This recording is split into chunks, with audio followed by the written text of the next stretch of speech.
Hello and welcome back to FiddleUP. I'm Emerald Ray, and today I'm going to be talking about bow holds. So there's a whole cornucopia of bow holds that you can utilize, and I would recommend you try out a whole bunch of different things and see what works for you. I actually use a few different things these days, and that's actually not terribly uncommon. I used to be kind of rigid about sticking to a certain bow hold, and these days, there's just different things that are good for different things. And I'll talk about all those different things now. So, what everybody's kind of used to, and what I teach in the beginner course, is to use kind of a standard classical type of bow hold. And I have a whole video on exactly what bow hold that I teach and recommend and try to do myself, even though sometimes I fall out of it. It's what I try to do. It's my standard for myself.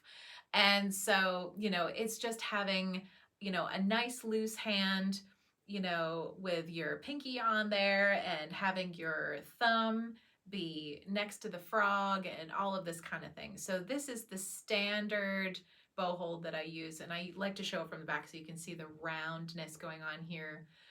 One thing that I do that I talked about in that other video as well, which I won't go on about, but pushing your thumb knuckle up against the hair, man, is that a game changer. I would go back and watch that video if you're not doing that.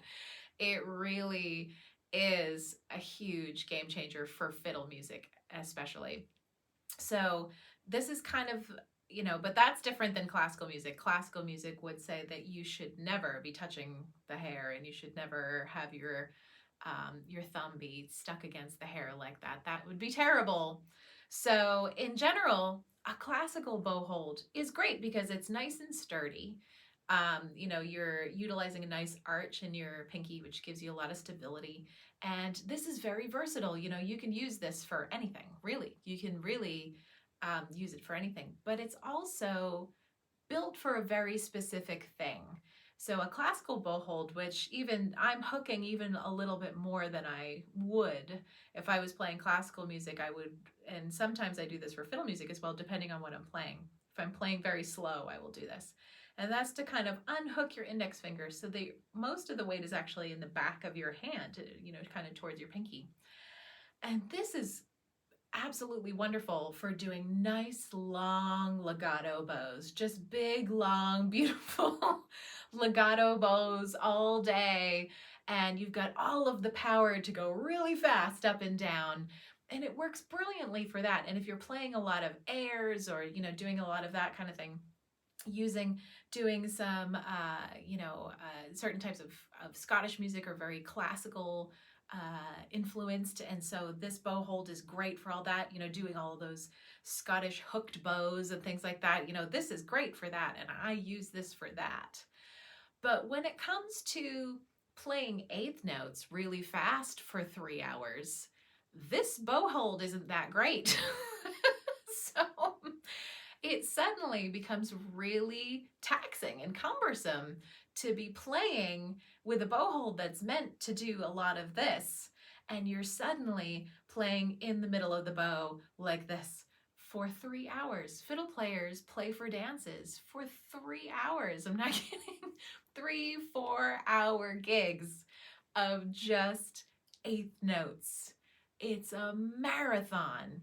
So I'm not suggesting that classical players don't play a lot of fast notes or don't play a lot of eighth notes. They definitely do, but that's not most of what they're doing. Most of what they're doing is la, la, la. So, and most of what fiddle players are doing, especially for dances, is playing in the middle of the bow. You got about 6 or 8 inches you're utilizing kind of in the middle, and you have to just keep going, keep going, keep going. And I tell you, it is really taxing. And I eventually, after many, decades of trying to do that with this bow hold, I broke after a while because I was coming home at the end of the night and my elbow was killing me. It just wasn't working anymore. I got old and my joints couldn't take it anymore. I really stuck it out as long as I can. So if you're young, you can probably handle it. But I grew out of it. I don't know what to tell you. And I had to start doing something called choking up. And choking up is something that you will see a lot of fiddle players do. And it is just what happens eventually when you just, your poor arm gets tired and your joints can't take it anymore. And choking up looks like this. So often, there's tons of different fiddle bow holds, but very often you will see fiddle players do this, and this is called choking up. This is bringing your hand up more towards the balance point of the bow. And what this does is this takes the weight of the frog out of your hand. So you're not pushing that, you have the bow balanced on the string, and it just takes all of that weight of the frog out of your hand, and it feels so good. It really is such a relief after lugging this thing around for so much time. So, if you go to a classical teacher and you show them this bow hold, they will be utterly horrified by that. They'll say, that is wrong, wrong, wrong, wrong. But the thing is, in fiddle music, there is no wrong. There is no wrong. I have seen, fiddle players do amazing, amazing things with their bows, just unbelievably cool fiddle tricks with their bows, playing like this with 3 fingers. I've seen all kinds of crazy things happen. One of my favorite fiddle players in the world, Bruce Molsky, I always bring him up as an example because he plays some of the most intricate old-time fiddle playing anybody has ever heard. And he plays somehow like this. It's just he's my favorite example because his bow hand literally defies any sort of laws of anything. I never took a physics class, so I'm not going to claim to be that I know about the laws of physics. But if there was the laws of physics of bowing, Bruce Molsky would defy them all. So another thing you'll see, especially in Cape Breton fiddling, if you go to Cape Breton, they play dances all the time. That is most of what they do. And they play these long 3-4 hour dances, and they're playing the whole time, and they barely get a break. And so to me, that is really, a good sort of example of dance playing.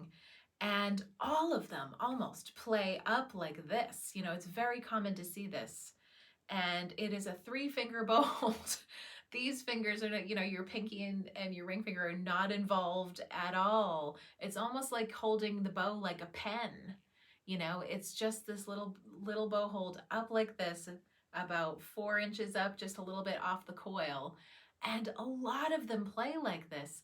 And it's brilliant. It sounds amazing. And they can get these marathon gigs done without breaking themselves, which is great. So, it's a really good thing to do. And so I tend to play not quite that far up, but if I'm playing for a dance, I will play wherever is comfortable. And that tends to be a little bit on the coil these days. And I'll let these fingers kind of go, and I will let my arm just be comfortable and do what's ergonomic to my hand. I also do a lot of these days, I try not to, but you will see it in my videos of me doing what I'm now referring to as a mini choke. It's just because my hand doesn't want to go all the way down some days when I've played a lot. And so I'll just slide up just onto the coil just a little bit, so you will see the frog hanging out.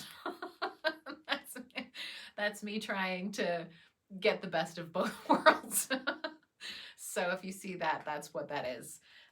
So, in reality, I would love to be down here all of the time, but I've kind of given up on myself at this point. So that's that. Another thing you will see in Texas fiddling in particular, they have a whole separate thing where they do put their thumb underneath the frog. And, there are people who are, exceptional chopping experts who play like that with the, doing this little like baby bow hand. This is like how we all learned when we were 3, you know? So there's all different ways to skin a cat, and there's all different ways to play the fiddle. You don't have to decide any of these things. You can decide what your bow hold is. You could use different things for different situations, like I do. If I have to go legato, I do that, and I do the proper bow hand. Most of the time when I'm being lazy, I'll choke up a little bit, but I'll bring it back down. I also, have a solo show which I play in, and I do chopping. And so I have to stay down by the frog to do chopping. But sometimes I'll forget, and I'll get into the song and I'll be slightly up here, and I'll have to fix myself before I go into the chop. So whatever works for you, whatever works for your style, whatever style of fiddling that you're playing, if you want to, stick with a style of bowing, a style of bow hand that most people are doing in that style, that's a really smart thing to do. And if you want to kind of experiment with all of these different things and see what feels good in your hand, then that's the best thing to do. I would start off with the one I recommended, just to get, everything, working properly when you're first starting out. When you're first starting out, you're going to be doing a lot of those big long bows.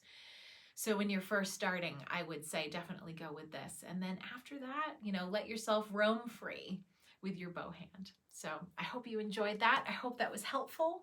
And I hope you experiment with some of these bow holds and see what works for you, and try some different things and see what happens. Have a great day.